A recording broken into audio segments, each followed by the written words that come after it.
Hey everyone, welcome back to mmotion channel. Today we are diving into one of the hottest KO brands making wave right now, City Toys.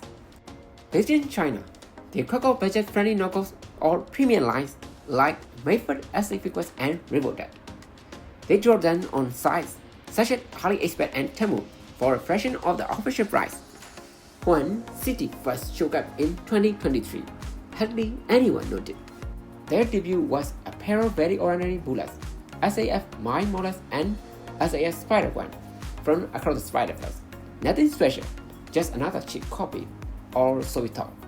But then, things started to change.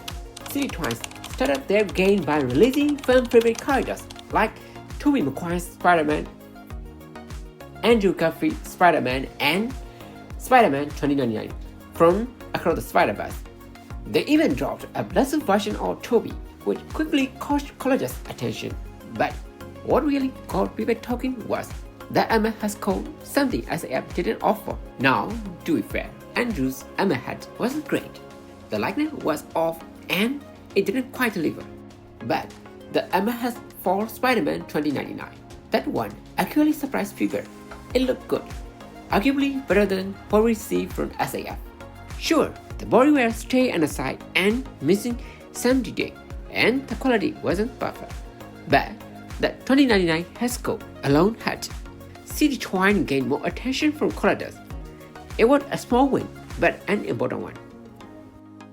Then City Toys shifted their focus to Mayford-style comic Spider-Man figure, and that one things really took off. They released knockoff all Mayford numbered 147 Blessed Spider-Man, Mayford number 185 Classic Red and Blue Spider-Man, and the fan favorite Mayford number 092 Miles Morales Spider-Man. The last one, Q. The original Mayford 092 has become super rare and was going for over $150 on the market. So, once City Toys dropped their version for just $20, it blew up. Some collectors even believe that City Toys released it put pressure Mayford to reissue the original, just to meet the demand and complete with the bullet. But the moment City Toys really went viral was when they dropped their knockoff of the Mayford Wolverine figures. They KO'd Mayford number 096 Tiger Strike Wolverine, which had become a super rare item in the collector world. And with the hype surrounding the Devon Wolverine movie, the timing was perfect. While the original Mayford was going for $200 to $300 on the secondary market, City's version came in at just $20. And honestly, the quality was surprisingly low, especially for a knockoff. They didn't stop there. City followed up with Brownsuit Wolverine and then dropped an original string called Hellverine. Now, Hellverine started some drama. A lot of people accused City of stealing the Hasco design from custom creators. Let's be real, City has always borrowed sculpts, but this time, they were the first to release it.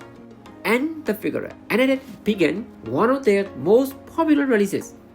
You got 2 great Hascos, and even a set of extra claw hands for Tiger Strike Wolverine, all for just $20, no bad at all.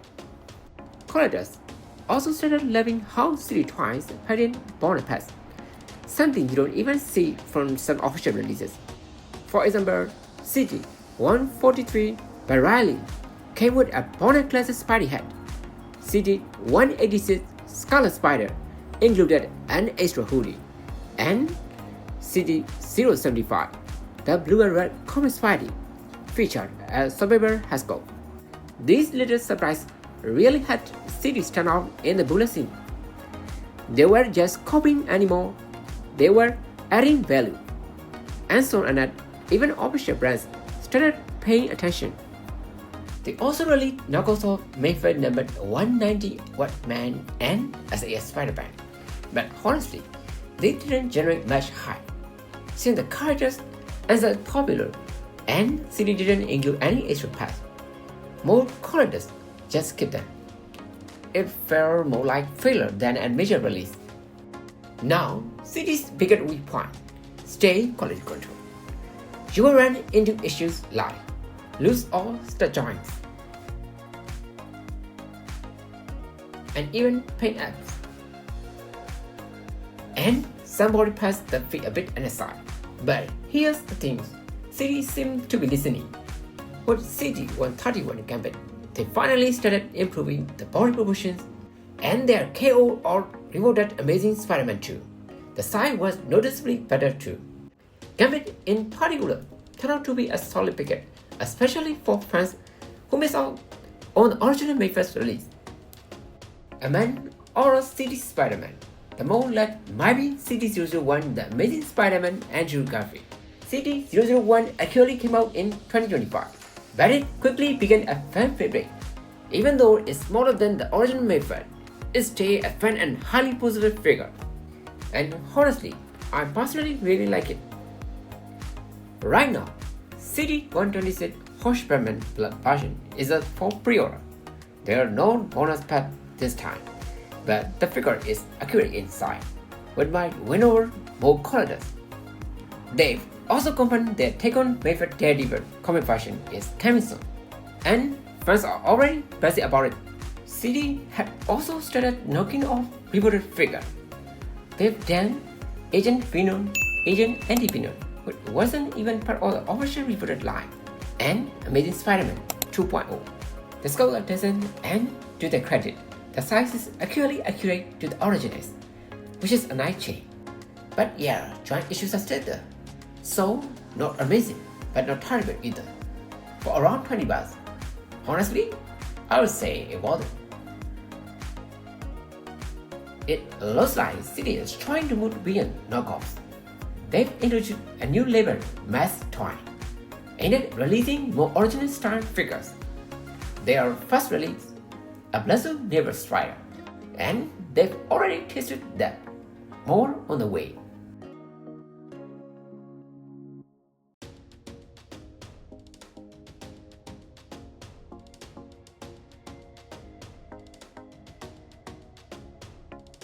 The Scouting Face Cleaner.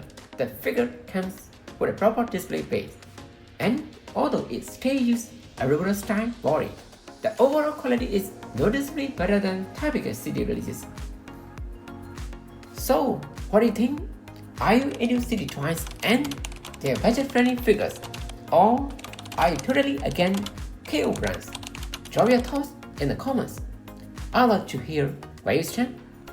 Thanks so much for watching till the end. If you enjoyed the deep dive, make sure to like, subscribe, and stay tuned for more figure content. See you in the next one. Bye.